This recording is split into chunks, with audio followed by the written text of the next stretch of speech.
गांव से कुछ दूरी पर एक पुरानी सुनसान हवेली थी जिसे लोग भूतिया हवेली कहते थे। कई दशकों से वहां कोई नहीं रहता था। लोग कहते थे कि जो भी वहां जाता वह वापस नहीं आता। गांव के बुजुर्गों की माने तो यह हवेली कभी एक अमीर जमींदार की थी, लेकिन एक रात उसके पूरे परिवार की रहस्यमय तरीके से मौत हो गई। तब से यह हवेली वीरान पड़ी थी। गांव में रहने वाले रवि, अजय, सोनू और मनीष को भूत प्रेत जैसी चीजों पर विश्वास नहीं था। वे सभी कॉलेज के छात्र थे और रोमांचक चीजें करने में दिलचस्पी रखते थे। एक दिन जब वे हवेली के बारे में सुन रहे थे तो अजय ने हंसते हुए कहा, भूत वूत कुछ नहीं होता, ये सब बकवास है।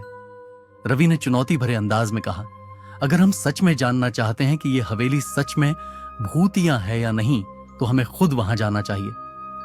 सोनू और मनीष पहले तो घबरा गए, लेकिन फिर रोमांच के आगे डर हार गया। उन्होंने तय किया कि वे रात के 12 बजे हवेली में जाएंगे और वहां कुछ घंटों तक रहेंगे। अगली रात 12 बजे चारों दोस्त टॉर्च और कैमरा लेकर हवेली पहुंचे। हवेली बहुत पुरानी थी, उसकी दीवारों पर काई जमी हुई थी और दरवाजे आधे टूटे हुए थे। जैसे ही वे अंदर गए, एक अजीब सी ठंडी हवा चलने लगी। हवेली के अंदर चारों ओर धूल ही धूल थी। फर्श पर जाले लटक रहे थे और हर तरफ सन्नाटा पसरा हुआ था। यहां बहुत अजीब सा माहौल है, मनीष ने धीमी आवाज में कहा। रवि ने कैमरा ऑन किया और हर चीज को रिकॉर्ड करने लगा। जैसे ही वे आगे बढ़े, एक पुराना झूला अपने आप हिलने लगा। अजय ने हंसते हुए कहा, शायद हवा से हिल रहा होगा। लेकिन बाकी तीनों डर गए थे।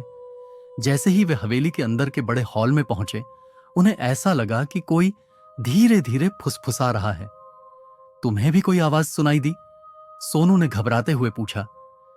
रवि ने सिर हिलाया, लेकिन अजय ने फिर मजाक में कहा, यह सब तुम्हारे दिमाग का वहम है। तभी अचानक हवेली का दरवाजा जोर से बंद हो गया। चारों दोस्त डर से कांप उठे। उन्होंने दरवाजे को खोलने की कोशिश की, लेकिन वह जैसे किसी ने बाहर से बंद कर दिया था। अब चारों को एहसास हो गया कि हवेली सच में शापित थी। अचानक एक कोने से एक छाया मूर्ति निकली। उसकी आंखें जलती हुई कोयले की तरह लाल थीं और उसका शरीर हवा में तैर रहा था। तुम लोगों ने मेरी नींद क्यों खराब की? एक डरावनी गूंजती हुई आवाज आई। चारों दोस्त बुरी तरह डर गए। सोनू ने हिम्मत जुटाकर पूछा, तुम कौन हो?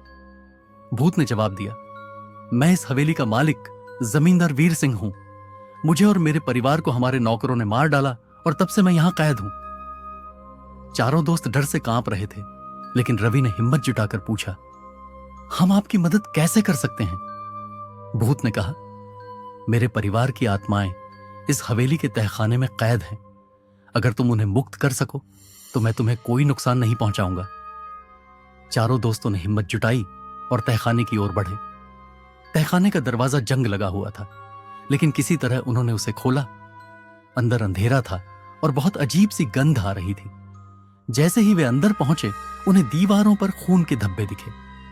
अचानक हवा में कई भूतियां आकृतियां प्रकट हुईं। ये वही आत्माएं थीं जिन्हें मुक्त करना था। रवि ने साहस जुटाकर जमीन पर पड़े कुछ पुराने मंत्रों वाले कागज को पढ़ा और जैसे ही उसने आखिरी शब्द कहा, एक जोरदार धमाका हुआ और सारी आत्माएं मुक्त हो गईं।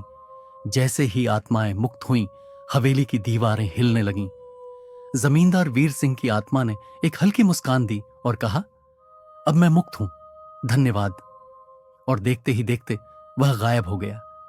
चारों दोस्तों ने तुरंत हवेली से बाहर निकलने की कोशिश की, लेकिन दरवाजा अभी भी बंद था। तभी अचानक एक जोरदार आवाज हुई और दरवाजा अपने आप खुल गया। चारों दौड़ते हुए बाहर निकले। जैसे ही वे बाहर आए, हवेली अचानक जमीन में धंसने लगी और कुछ ही मिनटों में वहां सिर्फ एक खंडहर बचा था।